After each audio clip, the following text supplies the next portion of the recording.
Hey guys, so I wanted to start my Amazon 101 class and I thought I would start it today.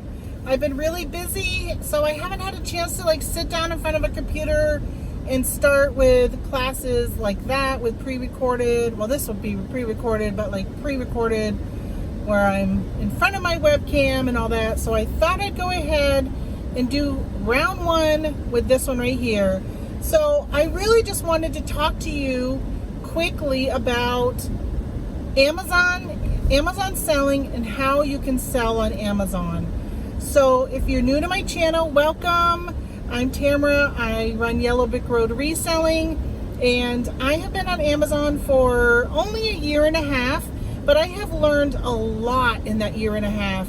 I have been really lucky to meet some really good sellers that have kind of showed me some of the way and how to do things, and I thought I would go ahead and share those things with you. And I've had some requests from people who are just getting started saying, hey, what do I do? How do I start? And there are a lot of YouTube videos on that out there, so kind of play around and look at what I say and look what somebody else says and listen to them, and then know what you need to do? Act on them. Number one, act on them. Because so many people watch videos and research, but don't do it. So do it, jump in, it's time. Go and sign up for an account. So first, sign up for an account. There are two different accounts that you can get on Amazon.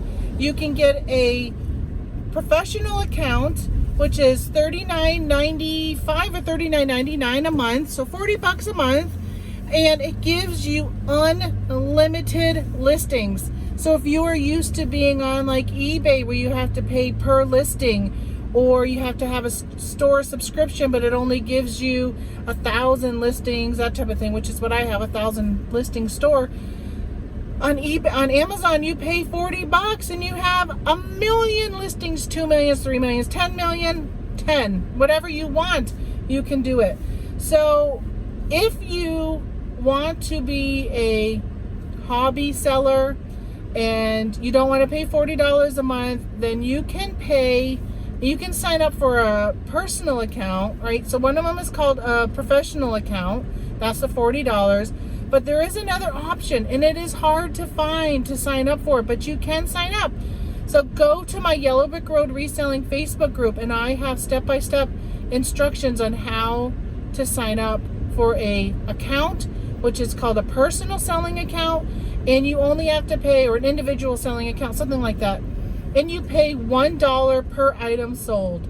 So if you're only planning on selling some books or just small amounts of things, or maybe you have your own product line and you're happy with selling 20 items a month, that kind of a thing, then you can sign up for that one, pay $1 per item, which would only be 20 if you're selling 20 of them, $20 instead of paying $40, right?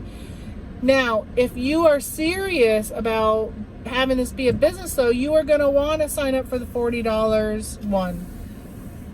Not only does it give you unlimited amount of listings and sales and all that kind of stuff, but it also opens you up to categories and brands that you cannot get if you are doing the individual one. So if you are serious, jump in and do the 40. But if you want to just kind of play with it for a month and then go to the 40, then you have to go to my group and find those instructions, okay? So the other thing is, and actually, I'll probably do a video on how to do that. So at some point you'll see that in the channel. So I wanted to talk to you about selling on Amazon and the terminology you hear as a seller and the different ways you can be a seller. So one of the ways you'll hear is called RA, which is retail arbitrage.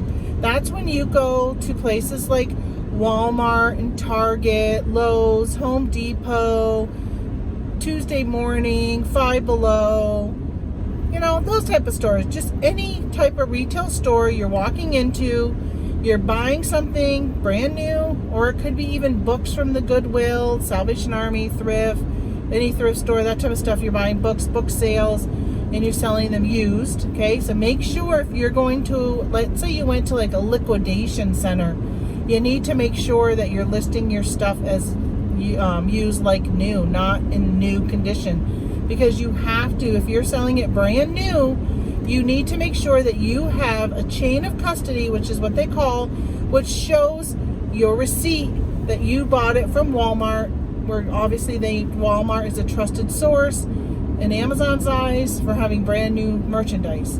So you need to make sure you can do that. So you go to Walmart, you find a Lego set on clearance, you buy it for $3.50 and you sell it for $22 on Amazon. That is called retail arbitrage, or RA, okay? The next one is called OA, which is online arbitrage, and that's when you sit at home and you shop online and you buy stuff from websites and you flip it onto Amazon. So you can go to Walmart.com, Target.com, Kohl's.com, HomeDepot.com, any of those like websites. You go, you shop, you buy items, and then you can have them shipped to you, and then you package them up and you ship them to Amazon, right? You put your label on them and so forth. Or you get a prep center, which some people do. They will hire a prep center and they will have those online arbitrage orders go to the prep center. The prep center will prep them by putting the label on them, putting them in a poly bag or a box if it needs either of those items, and then they will send them off to Amazon. So that's RA and OA. The next one is wholesale. That is where you find an actual manufacturer or a distributor and you go directly to them and you say, I want to buy your products that you make or your distributor for, and I want to buy them at wholesale prices, which is reduced than the retail, and then you flip them onto Amazon and you sell them that way. Now with RA and OA, sometimes your rate, your ROI, which is your return on investment, is a lot higher. You make more money doing those types of things than you do with wholesale, sometimes, but not always. So with wholesale, which that helps you, is you have an invoice. So if the owner of that company ever was to come and say, you're selling my items counterfeit or a customer claimed counterfeit, you can say, no, it's not, right here, I bought it from XYZ company directly, this is not a counterfeit. Or XYZ company, I bought it from your distributor MNNOP, you know, so this is not, you know, I'm okay to sell it type of thing. If you want to get ungated in certain brands that you are gated in, you cannot do RA. So let's say you're doing, like I mentioned, Legos. You went to go do that RA as a day one person. You are going to be gated in Legos. You have to find a wholesaler or a distributor where you can order from them. And there are criteria in what you need to do. You order from them, you submit your invoice to Amazon, and then Amazon will give you permission to sell Lego. Okay, so now we have RA, OA, and wholesale. Next is private label. That's when you create a product, or you go to, let's say you go to, a lot of people use like Alibaba, right? So you go to that website, which most of those are Chinese manufacturers, sellers, and you work with them and come up with a product, and then you get it and you put your name and brand on it, and then you sell that on Amazon as your own XYZ brand. So you have gone and done that work, and that can make it so you're the only seller on that product, on that brand, because you own XYZ company. So a lot of people have started off doing that, and you can make some really, really good money. But it is a risk because people have never heard of XYZ brand, but they've heard of Ryobi and Craftsman, Starbucks, things like that. They've heard of them, so they kind of, it's easier for you. But you have to spend a lot of time and effort when you're doing private label and making sure people know who your brand is, right? So those are the 4 main ways to sell on Amazon, and those are the things you'll hear people talk about: RA, retail arbitrage; OA, online arbitrage; wholesale; and private label, which they say PL for private label. So if you're in like a Facebook group or something and somebody says, hey, did you make all that money doing PL? That means private label. So those are the 4 ways, the main 4 ways. There may be another one, I'm not really sure, but those are the ones that are most common that people do. And I would say majority of the people do RA, OA, and wholesale. Although there is a very, very large group that does private label also.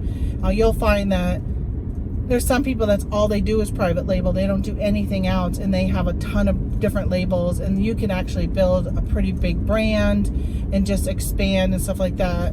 I don't know all the rules behind private label. I don't do private label at all. If that's something you're looking at doing, then you'll probably want to find a channel that talks more about private label, because I've never done it. Well, I take it back. I have done it. I did something called bundling, and you can do wholesale orders from companies. So I guess that's a 5th one that you might hear about, is bundling. You can find some products, bundle them together. So for instance, somebody might do pancake mix with some maple syrup and bundle that together and sell it. One of the things I did was took a class on bundling, and they said to make sure when you are bundling that make it difficult for somebody else to copy what you're doing and to jump on your listing. Because if you're spending the time to promote your listing and get the traffic there, it is nice that you get to reap the rewards of that. So one of the things you could do is, let's say you were going to do this maple syrup and pancake mix. You might put a wooden spoon in with it and get that wooden spoon imprinted with something, right? So they can use that to mix the batter. Or maybe it's a syrup bottle and it has a design etched on the front of it, or something like that. Something where that would make a great gift, but something where you own the rights to the image, you own the rights to the words. Let's say your brand is gonna be Mom's Best Maple, right? Something like that, or Mom's Best Breakfast. And that's your brand, and so you're going to be putting these breakfast things together, and every time you include that wooden spoon. So that kind of makes it so nobody else can go out and buy that same, because they could, right? Let's say you were using, I don't even know, like Bob's Red Mills or something like that it's called. Let's say you're using that buttermilk pancake mix. Anybody can go buy that. And let's say you were using Log Cabin maple syrup or a Vermont maple syrup product. Anybody can go buy that Log Cabin maple syrup and put it with that Bob's Red Mills pancake mix. But not everybody has the right to put that wooden spoon with it. So you would do something like that to lock your listing down so nobody else can sell on it. So those are the ways that you can get started and hopefully make lots of money on Amazon. So go ahead and jump in and get started. If you have any questions about those types of things, just basic stuff, let me know. And as time goes on, I'm going to start to do more and more, like more advanced things, so we can get you up to speed and get you going and making money with Amazon. So do that. If you're not subscribed, subscribe to my channel. Please hit the thumbs up so other people get to find my channel and see this video, especially if they're just starting out. It's the series hopefully will give you some knowledge that will help you out with your business. Alrighty, thanks so much for watching, and I will see you on the next one. Bye.